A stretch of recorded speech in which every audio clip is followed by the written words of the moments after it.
Someday soon, when you least expect it, a police officer may receive mistaken information from a confused eyewitness or a liar, or circumstantial evidence that helps persuade him that you might be guilty of a very serious crime. When confronted with police officers and other government agents who suddenly arrive with a bunch of questions, most innocent people mistakenly think to themselves, "Why not talk? I haven't done anything. I have nothing to hide. What could possibly go wrong?" Well, among other things, you could end up confessing to a crime you didn't commit. The problem of false confessions is not an urban legend. It is a documented fact. Indeed, research suggests that the innocent may be more susceptible than the culpable to deceptive police interrogation tactics, because they tragically assume that somehow truth and justice will prevail later even if they falsely admit their guilt. Nobody knows for sure how often innocent people make false confessions, but as Circuit Judge Alex Kaczynski recently observed, innocent interrogation subjects confess with surprising frequency. The longer you speak to police officers, the more likely it is that you will confess to some crime that you did not commit. It happens especially in cases when the suspect is young and vulnerable.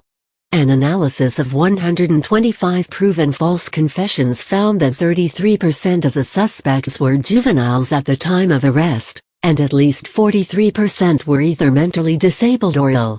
Another study of 340 exonerations found that 13% of adults falsely confessed compared to 42% of juveniles. And nearly half of the exonerated children were put behind bars because of something they said to police without an attorney present. In Oakland, police isolated and interrogated a 16-year-old named Felix in the middle of the night without a lawyer and denied his request to see his mother.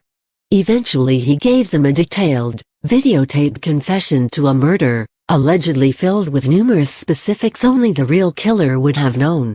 At that point, it looked like there was little chance this young man would be able to avoid a conviction. When a jury hears that someone has confessed, they are almost certain to convict. But fortunately for young Felix, it was later revealed that he had an airtight alibi. He had been locked up in a juvenile detention facility the day of the killing. The charges were dismissed, and he was released from jail. Weekend Roundup, 8 stories you can't miss caption Weekend Roundup. 8 stories you can't miss caption 90 seconds. 4 stories you can't miss. Eddie Lowry was a 22-year-old soldier stationed at Fort Riley, Ken. When he was interrogated for an entire workday about a rape and murder he never committed. Like a typical innocent man, he persisted for hours in emphatic assertions of innocence. Like typical police officers, the interrogators acted open-minded and unconvinced.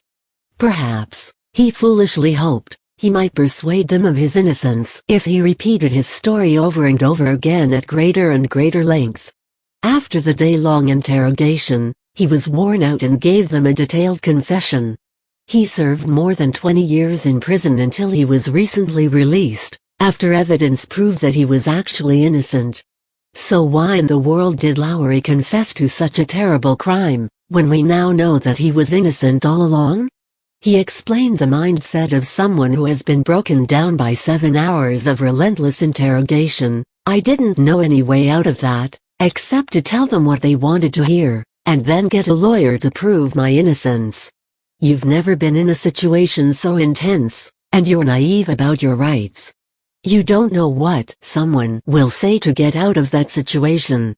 One analysis of 44 proven false confession cases revealed that more than a third of the interrogations lasted 6 to 12 hours, many lasted between 12 and 24 hours, and the average length was more than 16 hours.